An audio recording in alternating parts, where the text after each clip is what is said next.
It's one of the greatest sacrifices someone can make. I adopted him, he was 4.5 pounds, and we knew he had had drug exposure. That's never put me off. In fact, Cheryl here began putting her son's needs before hers years ago. We're not naming him and blurring his face because he's in county custody right now. He has autism and fetal alcohol. Now, you know, with everything that's going on, he also has post-traumatic stress. She says her son's always required more attention, more help than the other children she's fostered and adopted. But he was a great child.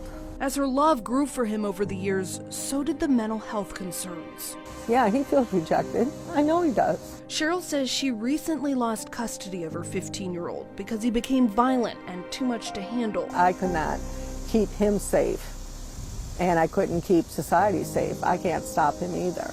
She showed us the documents saying he was recently released from juvenile detention because a doctor found him incompetent to face criminal charges pressed against him in a violent crime. Now, no one seems to be able to find anywhere for him to live. You have the funding to get your son in somewhere.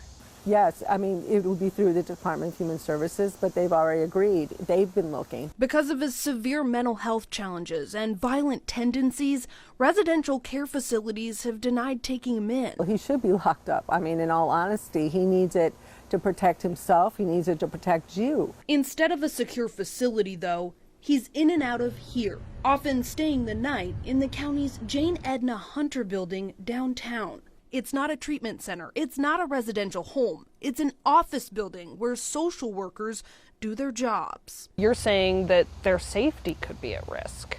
It is frustrating. Workers spoke about their concerns. I am angry. Before the county council earlier this summer. This has been going on for over 4 years and nothing has happened. These kids need a place to go. We've known this for years. It's not a blame game. It's not who's at fault. I mean, we're all at fault. We need someone to do something about this. That's why Cheryl came to 19 Investigates. I mean, these kids are unloved right now. Her son's story, just the tip of the iceberg, as we know by these workers' accounts. Juvenile delinquents, children with special needs are being dropped off at our building on a routine basis. He's one of many at-risk teens assigned to live in an office building. These kids aren't dropped off for hours, they're not dropped off for a day, they're dropped off for weeks and sometimes months. And these kids are throwaway kids that often have never had a chance. We're trying to keep them safe. We're not trying to buy them cars. We're trying to keep them safe and you safe. And that is important for everybody. Cheryl says after our interview, the county did find a placement for her son last night. She says after he left for school this morning, however, she got a call that the placement just wasn't going to work out and he'll likely be right back here tonight. We've been asking the county since those workers spoke before council just how many other kids are living here.